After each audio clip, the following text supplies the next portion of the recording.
Excuse me sir, പ്രസാദിന്റെ കൊലപാതകത്തെ കുറിച്ച് എന്തെങ്കിലും? പ്രസാദിന്റെ മരണം കേട്ടപ്പോൾ ഞാൻ ഞെട്ടിപ്പോയി. പാർട്ടിക്ക് നഷ്ടപ്പെട്ടത് ചൂട് മുശിരുള്ള ഒരു സജീവ പ്രവർത്തകൻ. പാർട്ടിയുടെ സജീവ പ്രവർത്തകൻ ചുളുവിൽ ഒരു രക്തസാക്ഷി ഉണ്ടാക്കിയെടുക്കുക. ആ പാവത്തിന് രാഷ്ട്രീയം എന്താണെന്ന് അറിയുമല്ല. എന്താ സാർ, കൊലപാതകയെ കുറിച്ച് വല്ല തുമ്പും കിട്ടിയോ? പട്ടാ പകൽ എല്ലാവരുടെയും മുമ്പിലിട്ട് എന്നിട്ടും പ്രതിയെ പിടിക്കാൻ പോലീസിന് കഴിഞ്ഞില്ലെന്ന് വെച്ചാൽ നാണക്കേടാണ് സാർ. താൻ എന്തിനാ എന്റെ അടുക്ക ചൂടാവുന്നേ? അധികാരമുള്ളവർ പറയുന്നത് അനുസരിക്കാൻ എനിക്ക് കഴിയൂ. അധികാരമുണ്ടോ എനിക്ക്? എങ്കിൽ താൻ പറയുന്നത് അക്ഷരം പ്രതി അനുസരിക്കാൻ ഞാൻ. രാജ്യത്തിന്റെ തന്നെ അഭിമാനമാണ്. എടോ, കൊലപാതകയെ പറ്റി വ്യക്തമായ സൂചന എനിക്ക് ലഭിച്ചിട്ടുണ്ട്. എങ്കിൽ പിന്നെ സാറിനെ അവരെ അറസ്റ്റ് ചെയ്തൂടെ? വെറുതെ അറസ്റ്റ് ചെയ്തിട്ട് കാര്യമൊന്നുമില്ല. സാക്ഷികൾ വേണം. അല്ലെങ്കിൽ കോടതിയിൽ നിന്ന് പുല്ല് പോലും ഇറങ്ങിപ്പോരും. സാക്ഷി പറയാൻ ആളുണ്ടാവണം. ആരും ഉണ്ടാവില്ല. ഉണ്ടെങ്കിലോ അധികാരികളുടെ ഒക്കെ ഉത്തരവിന് മേലെ നിന്നുകൊണ്ട് ഞാൻ പ്രതിയെ കസ്റ്റഡിയിൽ എടുക്കാം. ശിക്ഷ വാങ്ങിക്കൊടുക്കാം. കുട്ടികളുടെ മുന്നിലിട്ട് കുട്ടികളുടെ ഷോക്ക് ഇതുവരെ വിട്ടുമാറിയിട്ടില്ല. പ്രസാദിന്റെ അച്ഛനും അമ്മയും പെങ്ങളും ഒക്കെ അവരുടെ കണ്ണീര് നമുക്ക് കണ്ടില്ലെന്ന് അടിക്കാൻ പറ്റുമോ? വേണ്ട കുഞ്ഞെ, അവരൊക്കെ വലിയ വലിയ ആളുകളാ. എനിക്ക് ഇവളല്ലാതെ വേറെ ആരുമില്ല. കൊള്ളാവുന്ന ഒരുത്തരെ ഇവളെ കൈപിടിച്ചു കൊടുത്ത് മനസമാധാനത്തോടെ മരിക്കണം എന്നാ എന്റെ ആഗ്രഹം. ശരി, പ്രസാദിന്റെ കൊലപാതകത്തിൽ നിന്ന് നമുക്കങ്ങനെ ഒഴിഞ്ഞു മാറാൻ പറ്റൂ? ഒരു തരത്തിലും നമുക്കില്ലേ പങ്ക്? താൻ ഒരാൾ വിചാരിച്ചാല് കൊലപാതകയെ കോടതിയുടെ മുമ്പിൽ കൊണ്ടുവരാൻ പറ്റും, വ്യക്തമായ സാക്ഷിമൊഴികളോടെ. എന്നെ വിശ്വാസമില്ല ശരിക്ക്. ഞാൻ വരാം, ഏത് കോടതിയിൽ വേണമെങ്കിലും. മോളെ, ഒരു കുഴപ്പമുണ്ടാവില്ലമ്മേ.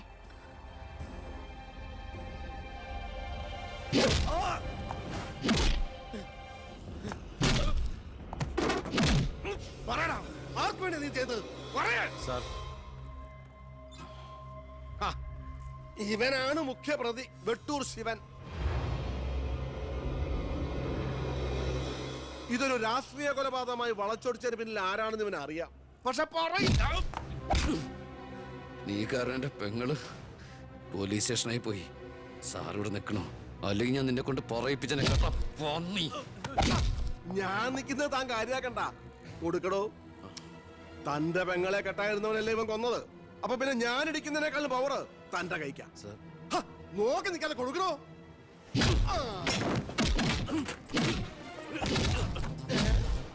തിരിച്ചടിക്കാൻ എന്റെ അച്ചു വീടോ? ഇടിച്ചു തന്നെയോ? ഇടിക്കടോ.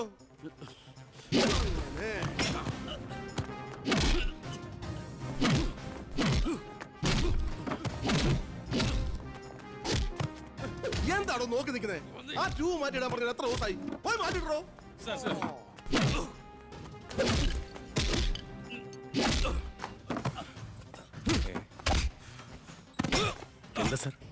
ഒന്നുമില്ലടോ, പോലീസ് സ്റ്റേഷനിൽ കൊണ്ടുവന്ന് പ്രതി ഓടി രക്ഷപ്പെടാൻ ശ്രമിച്ചു. പിടികൂടിയപ്പോ പറ്റിയ മുറിവുകളാണ് ദേഹത്തെന്ന് FIR എഴുതി ചേർത്ത്.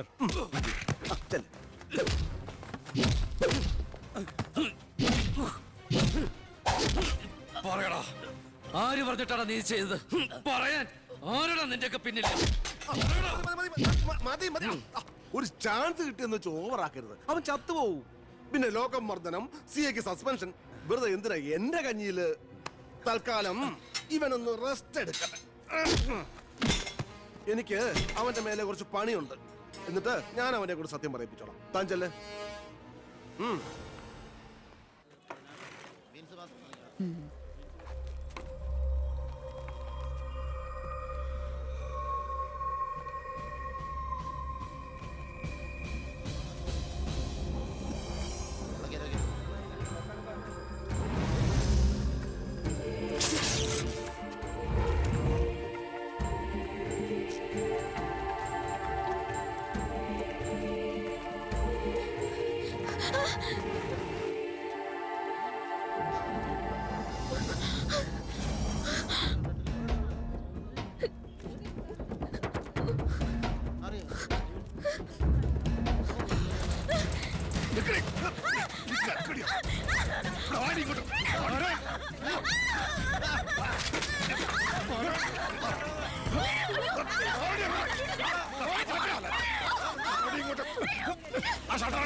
നീ എന്താ കോടതി പോണെന്നോ സാക്ഷി പറയുന്നൊക്കെ കേട്ടല്ലോ?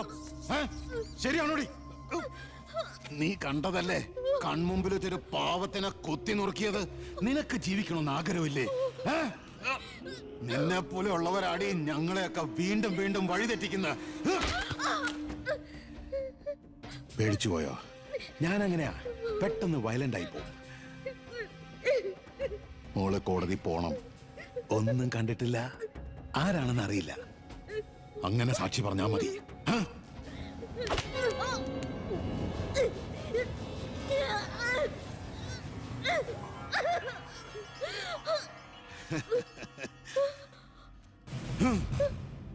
ഇനി ഇതിന്റെ പേരിൽ നമ്മൾ തമ്മിൽ കാണേണ്ടി വരരുത്.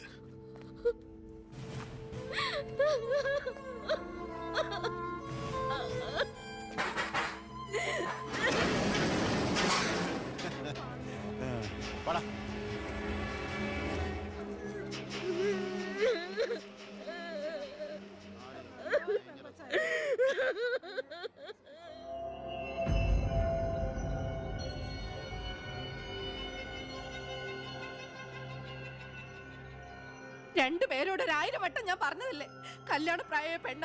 ഇനി ആരിവളെ എല്ലാം തൊലച്ചില്ലേ? അതിനിപ്പോ ഒന്നും സംഭവിച്ചില്ലല്ലോ. ആര് വിശ്വസിക്കും? ഇത്രയും പേരുടെ മുന്നിൽ വെച്ച് മറുപടി പറഞ്ഞു പറഞ്ഞു ഞാൻ മടുത്തു. എങ്ങനെ ആശ്വസിപ്പിക്കണ്ടെന്ന് എനിക്കറിയില്ല.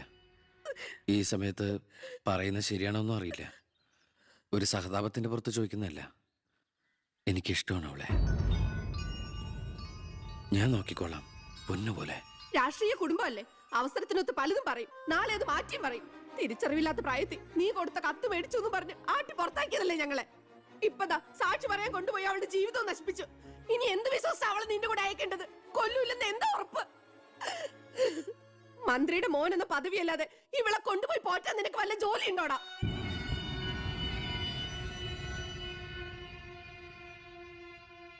ഇനി മേലാൽ ഇമാതിരി വർത്താനം പറഞ്ഞ് ഈ വീടിന്റെ പരിസരത്തെങ്ങാനും വന്ന ദേവകിയുടെ ശരിക്കുള്ള സ്വഭാവം നീ അറിയും.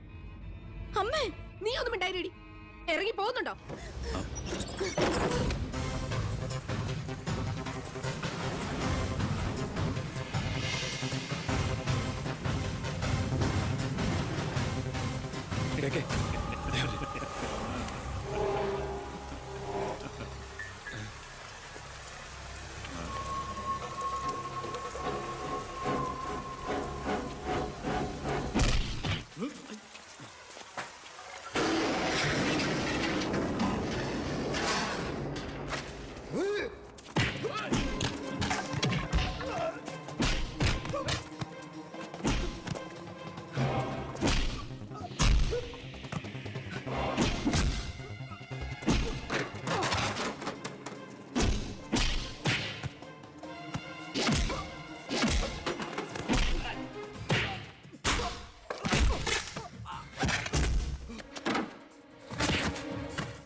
നിന്നെ ഒഴിവാക്കി നിന്റെ പെങ്ങളെ എങ്ങനെ കെട്ടിക്കാൻ പറ്റുമെന്ന് ആലോചിച്ച് നിന്റെ അച്ഛനും അളിയന്മാരും കൂടി തലമുണ്ടാക്കുമ്പോഴാ ദൈവം ഇങ്ങനൊരു അവസരം എന്നെ മുന്നിൽ എത്തിച്ചെന്നത്.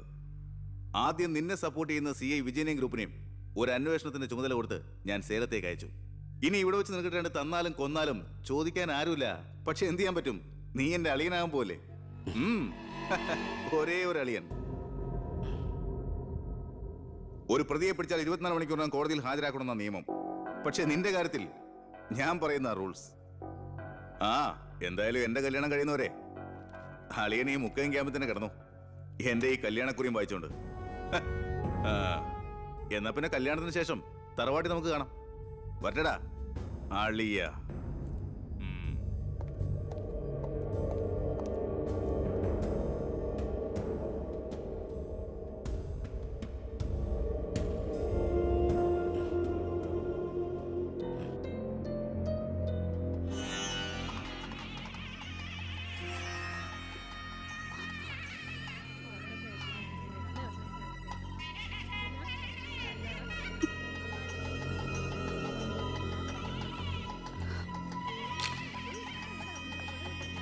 ഇതുവരെ റെഡി ആയില്ലേ? വരനും കൂട്ടിൽ ഇപ്പൊ ഇങ്ങ് എത്തും. പവിത്ര, ഉണ്ണിയെ കുറിച്ച് വല്ല വിവരവും കിട്ടിയോ? ഫോണിൽ കിട്ടിയപ്പോ ഞാൻ വിവരം പറഞ്ഞതാ. അവനെന്തോ തിരക്കിലാണ്, വരാൻ പറ്റില്ലെന്ന് പറഞ്ഞു. അത് ശരി. സ്വന്തം പെങ്ങളുടെ കല്യാണത്തിനെന്ന് അവന്റെ ഒരു തിരക്ക്. അവനിങ്ങ് വരട്ടെ.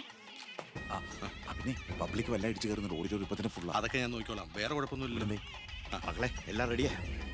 കുഴപ്പമൊന്നുമില്ല അല്ലേ? അച്ഛൻ ടെൻഷൻ അടിക്കാതെ. 2-3 VIP സീറ്റുകൾ ഒഴിച്ചിടണം. കേന്ദ്രമന്ത്രി വിശാൽ ശർമ്മ എയർപോർട്ടിൽ എത്തിക്കാനായിട്ടു. ഓക്കെ.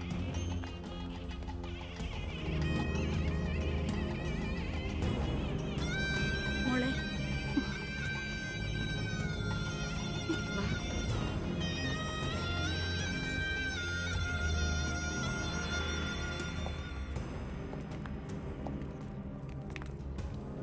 7 ദിവസം മുഖ്യം ക്യാമ്പിൽ കടത്തിയിട്ട് ജഡ്ജ്മെന്റ് പറഞ്ഞു കേട്ടില്ലേ, ഇന്നലെ ഉച്ചയ്ക്ക് കസ്റ്റഡിയിലെടുത്താണെന്ന്.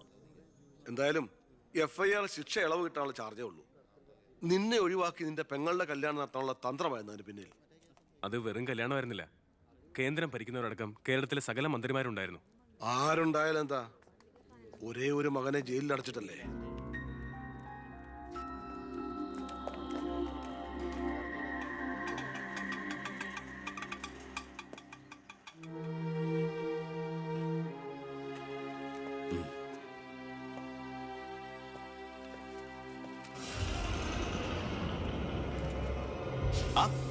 ഇതാര്? അളിയോ?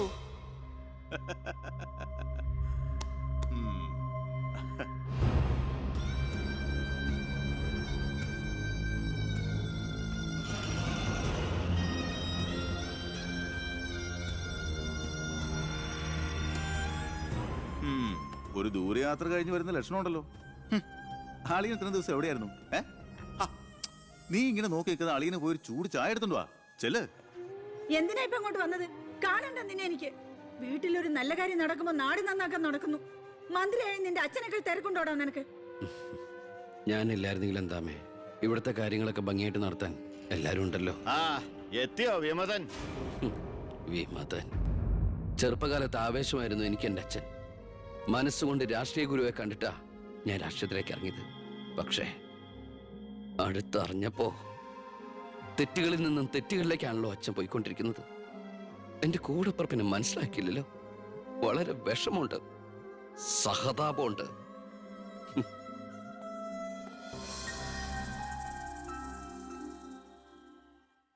കൂട്ടക്കൊല നടന്നതിന്റെ പിറ്റേന്ന് മൈതാനത്തിലെത്തിയ ഭഗത് സിംഗിന് അവിടുത്തെ കാഴ്ചകൾ കണ്ട് സഹിക്കാൻ പറ്റില്ല. ചോര പുരണ്ട ഒരു പിടി മണ്ണ് കയ്യിലെടുത്ത് ആ ബാലൻ പ്രതിജ്ഞ ചെയ്തു, ഞാൻ എന്നെ തന്നെ രാജ്യത്തിനായി സമർപ്പിക്കുന്നു. എന്താ അവിടെ?